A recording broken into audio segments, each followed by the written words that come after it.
I'm sure you've all seen the live-action How to Train Your Dragon trailer, and a few things can be true at the same time.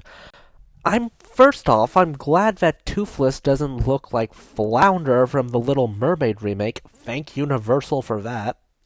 Or arguably just as bad, Beast from the Beauty and the Beast remake. 2. It baffles me we're even dealing with an attempt at doing a live-action How to Train Your Dragon remake. I mean, DreamWorks. You were supposed to be the chosen one, the one who was going to stop Disney and beat them in animation, not join them in the live-action remake department.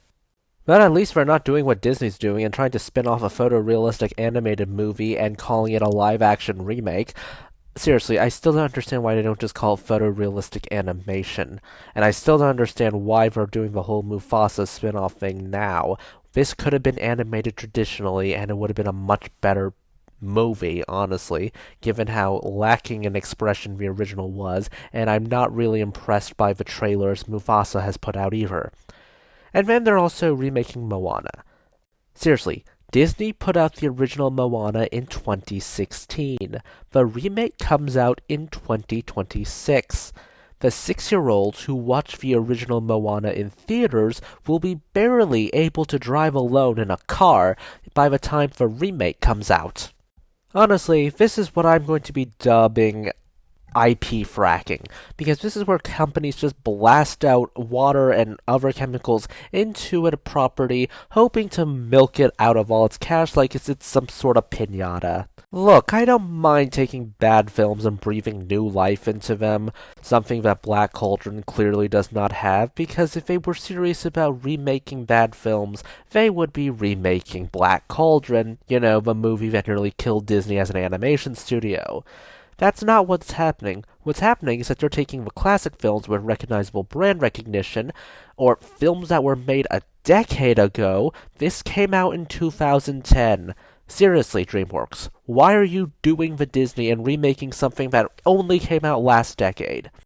And then forcing them into shot-for-shot remakes that lack the charm and personality of the original. Among the ways they suck out the charm and personality of the original is giving them heavily sanitized everything that completely missed the point of the original, as what Disney did with the Pinocchio. It's also what they did with the Little Mermaid remake, and just generally all these remakes as a whole, like hiring actresses who can't sing. They're just making inferior products of the original.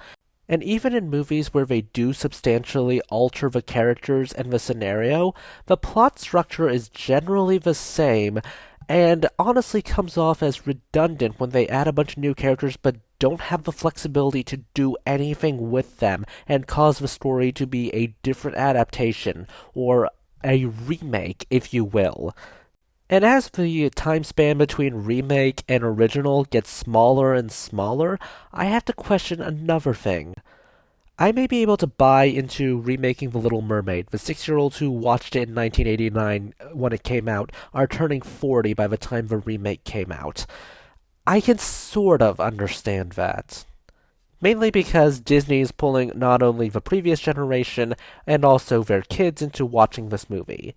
However, but with the likes of Moana and How to Train Your Dragon, 2 films made by 2 different studios, apparently they have actors reprising their roles from the original, and, well, I'm just concerned because who is the audience now? The 5-year-olds who watched it in theaters?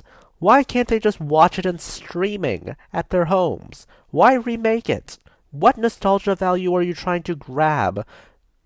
I mean, the 6-year-olds who watch the original Little Mermaid probably have disposable income to see the remake in theaters, but the 6-year-olds who watch Moana in theaters are probably going to be very skeptical of spending what little income they have from their, job at Chick-fil-A to watch the exact same story play out shot for shot, except uglier.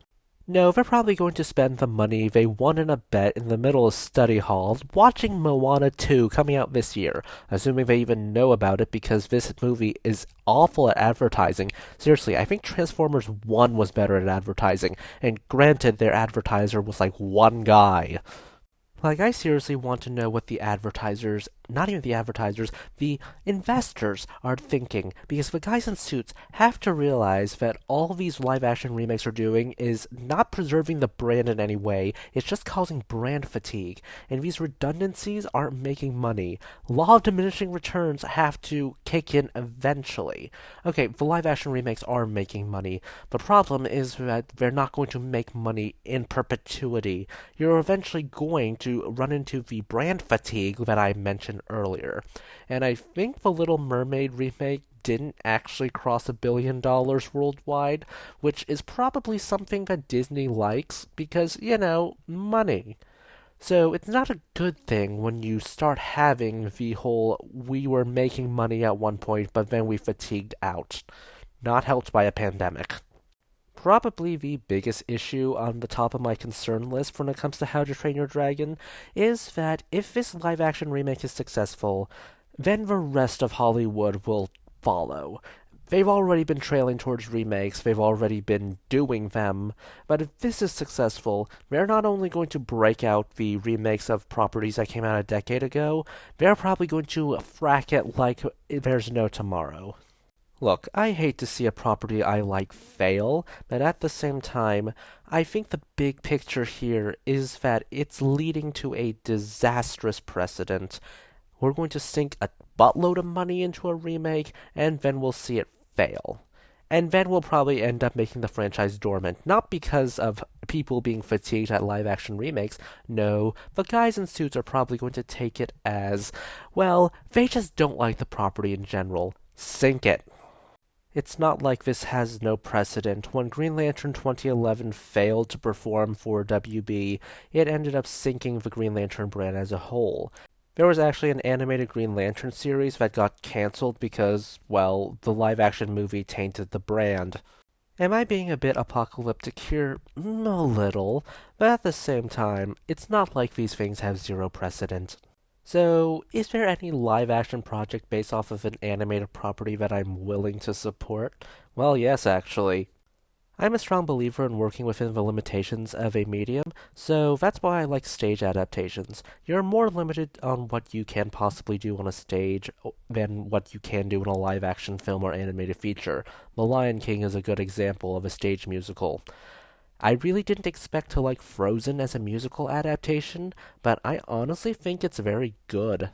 Some of the new songs are actually very good. Monster is a good character exploration on Elsa, and given that this is a stage musical and not, a Disney movie released to the entire world, it actually goes into the darker subject matter, such as Elsa's guilt, aka the very suicidal guilt. In the song, she sings whether she should just kill herself, or what happens next.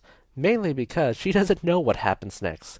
If she does end her life there, then does the storm go away, or is she actually the bastion holding it together and it's going to go spiral out of control even more than it is?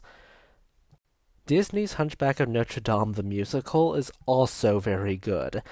So, what is the takeaway from this video? This takeaway is, go support the theater. Well, that's it for this video. Please consider liking, subscribing, tipping the channel on Ko-fi. This is Cyril signing off.